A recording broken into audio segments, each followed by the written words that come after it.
नमस्कार, चिंतन institute of education YouTube channel पर आपका फिर से स्वागत है। जैसा कि हम लोगों ने कहा था कि टॉपिक ऑन डिमांड स्कीम के अंतर्गत जो बच्चे हम लोगों से डिमांड कर रहे हैं कि सर सीटेट में जो मोस्ट इम्पोर्टेंट टॉपिक्स हैं उनको आप ध्यान में रखते हुए, साइकोलॉजिकल बेस्ड क्वेश्चन को ध्यान में रखते हुए आप हम लोगों को पढ़ाइए जो मोस्ट इम्पोर्टेंट टॉपिक है। तो हम लोग भी उसी क्रम में आज जिस टॉपिक को लेके आए हैं वह है चिंतन, क्योंकि हम लोगों की कोचिंग का नाम भी यही से है आपका चिंतन। तो इसमें चिंतन में दो प्रकार के जो चिंतन, अपसारी चिंतन और अविसारी चिंतन, इस पे आज हम लोग क्या करेंगे, डिस्कशन करेंगे।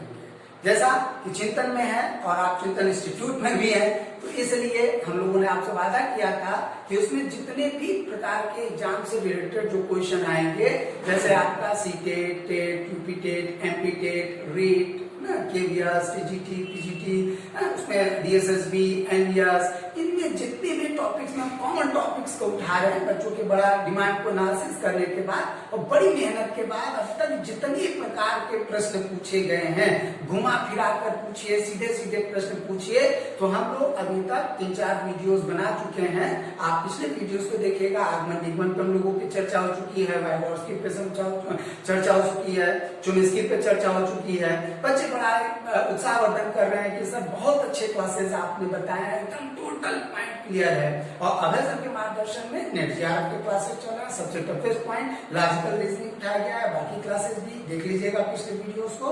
तो चलिए आज हम लोग जिस टॉपिक को स्टार्ट कर रहे हैं वह है आपका अपसारी एवं अविसारी चिंतन, divergent thinking and convergent thinking.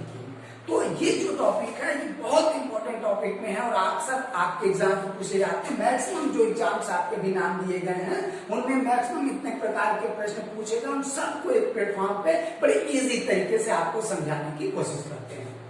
तो चलिए, तो सबसे पहले जो आपका बच्चे अक्सर कंफ्यूजन रहते हैं, सर अपसारी अभिसारी, अपसारी अभिसारी, फैलना सिकुड़ना, तो उसके लिए आपको कहा कि हमारे क्लासेस को अटेंड करिए, एकदम डाउट आपका क्लियर हो जाएगा, कोई कंफ्यूजन रही नहीं जाएगा। तो चलिए क्या है, जैसे अगर आपको याद करने के दृष्टिकोण से करना हो तो आप सिंपली समझ सकते हैं अपसार। अपसार मतलब होता है फैलना, एक शाब्दिक अर्थ है अपसार माने फैलना। अगर यहां से भी देखा जाए तो डाइवर्ट कर दिया जाए, जब एक बिंदु के विचार को अनंत यानी जो उसमें है अनंत दिशाओं में सोचा जाए, फैला दिया जाए विचार को, आइडियाज को, सोल्यूशन को, that is called divergent thinking. Clear. अब उसी तरह क्या होता है अविसारी, अब कन्वर्ट कर दिया जाए, तमाम दिशाओं के जो विचार हैं सभी लोग सुनो किसी एक बिंदु पर कन्वर्ट कर दिया जाए, that is convergent thinking. Clear है। अगर उसके बाद और अविसारी, हिंदी मीडियम वाले अगर नहीं उसको याद कर पाते हैं तो अविसार का मतलब होता है मिलना, साहित्य वाले शब्द से बहुत अच्छी तरह से परिचित हैं। अविसार मिलना करते हैं, जब अनंत दिशाओं से विचार किसी एक बिंदु पर आके मिले, हम फिक्स कर दें कि यही आंसर होगा, तो यह क्या हो जाएगा आपका, यह आपका अभिसारी चिंतन होगा। यहाँ तक क्लियर है। चलिए इसको और दूसरे तरीके से मैं समझाने की कोशिश करता हूँ फिगर के माध्यम से। जब आपके पास जो आपके प्रॉब्लम है उसके आपके अनंत सोल्यूशन हो, सोल्यूशन 1 2 3 4 5 6 7 8 9 अनंत सोल्यूशन किसी एक बिंदु या समस्या के, तो that is called divergent thinking. अब जब इसी का दृष्टि आपका कि एक सोल्यूशन जो तमाम लोगों ने फैक्ट बेस पर कहा, इन्होंने कुछ कहा, यहाँ से कुछ आंकड़ा है, यहाँ से फैक्ट है, यहाँ से फैक्ट है, यहाँ से फैक्ट है, आइडियाज फैक्ट है, जो भी कर लीजिए डेटा, और उसमें क्या है सोल्यूशन कोई एक आप वहां तक पहुंचे तो वहां पर क्या होगा, दैट इज कन्वर्जेंट, कन्वर्ट हो गया ना, एक ही सोल्यूशन में कन्वर्ट होगा, अभिसार मिल गया एक ही सोल्यूशन पे, अभिसारी चिंतन। Doubt clear. चलिए अब इसी का जस्ट उल्टा समझ जाएंगे। तो अभिसारी चिंतन अपसारी चिंतन, इसको थोड़ा भूमिका के रूप में देख लेते हैं। अब मैं धीरे धीरे बढ़ रहा हूँ मोस्ट इम्पोर्टेंट टॉपिक तरफ। जेपी गिलफोर्ड के मॉडल को जब आपको पढ़ाया जाएगा तो वहां पे क्या है कि सर्जन को प्रश्न पूछा जाता है कि सर्जना यानी सर्जन या सृजनात्मकता, सर्जन को अपसारी एवं अभिसारी चिंतन के रूप में पहली बार कौन लेके आते हैं, तो जेपी गिलफोर्ड लेके आते हैं। 1956 के आसपास इनका मॉडल आता है। दूसरा एक बार पूछा हुआ प्रश्न है कि अपसारी चिंतन, बड़ी हाई क्वालिटी का चिंतन है, अपसारी चिंतन को जेपी गिलफोर्ड ने किसके इक्विवेलेंट माना है? तो आप कहेंगे सृजनात्मकता के, यानी जहां सृजनात्मकता शब्द आ जाएगा वहां पे अपसारी चिंतन की बात होगा, क्योंकि एक विचार अनंत दिशा में कर ना। इन प्रश्नों से भी अभी आप क्लियर हो जाते हैं, फिर आगे हम लोग कंफ्यूजन कर लेते हैं आसानी से। चलिए, यहाँ तक का पूरा डाउट आपका क्लियर हो गया। अब प्रश्न पे आते हैं, यदि मैं प्रधानमंत्री होता तो, अब मैं अगर प्रधानमंत्री होता तो अगर इस बात पे विचार पे किसी को विचार करने को कहा जाएगा तो इन प्रश्नों को ध्यान से देखिएगा, बाकी सारे पॉइंट्स सही से ये सारे पॉइंट्स निकल के आएंगे। तो यदि मैं प्रधानमंत्री होता या मैं किसी बच्चे को कह दूं लिखने को, तो उसको क्या होगा, अपने अपने सबके विचार अलग होंगे, कोई किसी तरीके से सोचेगा, कोई किसी तरीके से सोचेगा, यानी क्या होंगे, बहुत विचार उसमें आएंगे। लेकिन अगर मैं ये कह दूं कक्षा में छात्रों की संख्या बताओ तो फिक्स होगा ना, वो कई तरीके से काम करेगा लेकिन फिक्स आंसर आएगा। तो आगे क्या आपका, अब इसका दूसरा एग्जाम्पल इसको समझिए। मान लीजिए प्रश्न इस तरह के आते हैं, फिर इसको सारे पॉइंट क्लियर हो जाएंगे। किन दो संख्याओं को जोड़ने पर क्या होगा, 9 प्राप्त होगा।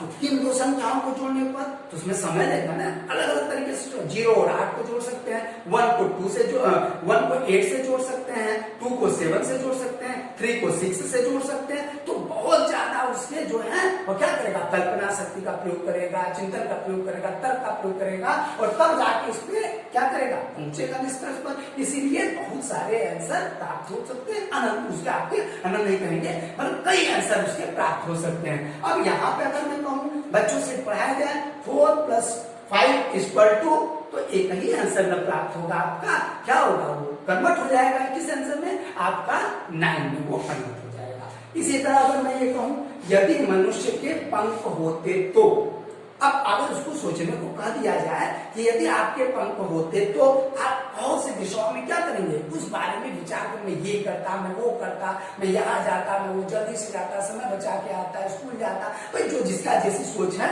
वो क्या करेगा, उस तरीके से अनंत विचारों को सोचेगा। लेकिन यहाँ पर क्या है, अगर पूछा जाए कि मान लीजिए प्रदेश के जिलों की संख्या, उत्तर प्रदेश के जिलों की संख्या, तो फिक्स आंसर प्राप्त होगा ना। तो इसीलिए क्या होगा, यानी वो आंसर किसी एक आंसर में कन्वर्ट हो जाएगा, एक ही आंसर प्राप्त होगा, सिंगल आंसर प्राप्त होगा।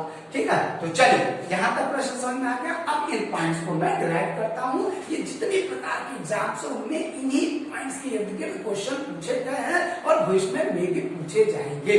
चलिए आगे क्या आपका कि नंबर ये विचारों का क्या है, विकेंद्रीकरण है।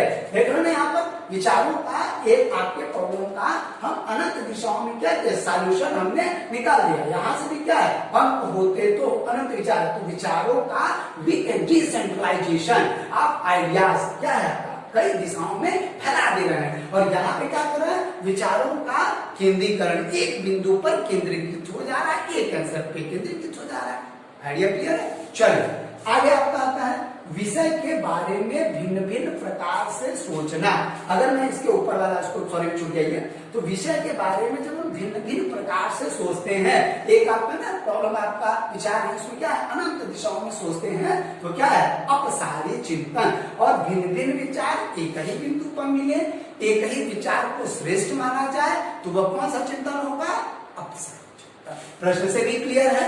चलिए अब आते हैं सृजनात्मकता व नया सोचना, है ना, यानी वो क्या होता है, ये सृजनात्मक तरीके से जब हम सोचते हैं, भाई अगर एक आंसर के हम बहुत सारे आंसर को निकाल दिए, सॉल्यूशन को निकाल दिए, तो ये सृजनात्मक हुआ ना, कि एकदम तरीके से जोड़ा गया। और क्या है, नई सोच के साथ आया, वो कल्पना शक्ति का प्रयोग किया। जैसे आपको आगे चल के सृजनात्मक बहुत इंपॉर्टेंट चैप्टर है, पढ़ाया जाएगा इसी के पहले, मोस्ट इंपॉर्टेंट टॉपिक में है। तो जब आप क्या करते हैं, सृजनात्मकता लाते हैं ना, तो मौलिकता, नवीनता, प्रवाहिता, ये सब क्या है, सृजनात्मकता के गुण है ना, यानी ये सृजनात्मक भाव का। और ये क्या है, परंपरागत व रूढ़ी सोच, तमाम दिशाओं से आए और जिन भी तरीके से कर रहे, एक आंसर के इर्द गिर्द हम रहने की कोशिश करते, इसलिए रूढ़िवादी सोच है, पुरातन सोच है। आगे मौलिक चिंतन, भाई सृजनात्मक है तो मौलिक चिंतन तो वो करेगा ही, भाई उसे कई प्रकार के सॉल्यूशन यहाँ से उसने प्राप्त किया, देख रहे ना, मौलिक चिंतन। और ये क्या करता है, रूढ़िवादी चिंतन को बढ़ावा देता है।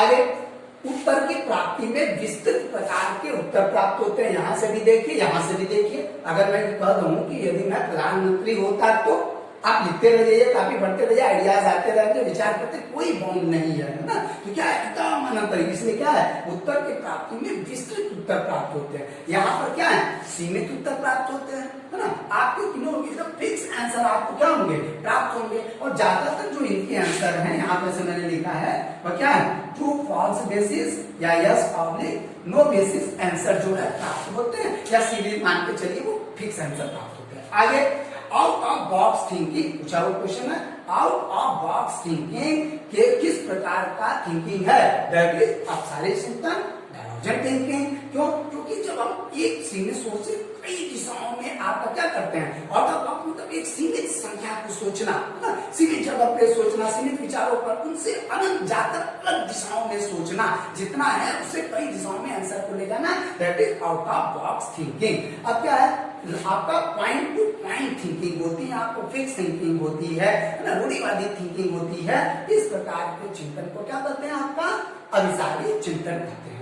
चल अगला क्या है, फैक्ट प्लस न्यूनेस। इसमें हमेशा जो है कंक्लूजन पे कैसे पहुंचते हैं, जो फैक्ट हमारे पास है उसमें हम कुछ नयापन जोड़ते हैं और देन हम कंक्लूजन पर पहुंचते हैं, निष्कर्ष पर पहुंचते हैं। यहाँ पे क्या पूछते हैं, फैक्ट से हम डायरेक्ट कंक्लूजन पर पहुंचने की कोशिश करते, फिक्स आंसर प्राप्त होते हैं, सीमित आंसर प्राप्त होते हैं, इसीलिए डायरेक्ट फैक्ट टू कंक्लूजन की तरफ हम लोग बढ़ने की कोशिश करते हैं। चलिए अगला क्या, आगमनात्मक चिंतन को ये बढ़ावा देता है। कल मैंने इसके पहले के वीडियो में आपको एक ही एग्जाम्पल से, उदाहरण से नियम की तरफ चल के पूरे लगभग आधे घंटे के लेक्चर दिए थे और बच्चों ने बहुत ज्यादा कहा कि सर बहुत अच्छा था, सारे पॉइंट्स क्लियर हुए। तो इसलिए आगमन चिंतन क्या है आपका, जिस तरीके से बड़ा सारा चीज को ही पॉइंट से केवल मैंने पूरा डिलाइट किया था आपको, जितनी प्रकार के प्रश्न जितने एग्जाम से पूछे गए सबको आज भी उसी तरीके से लेके आ रहा है। तो क्या है, आगमनात्मक चिंतन को बढ़ावा देना, ठीक है, ये देता है। ये क्या करता है,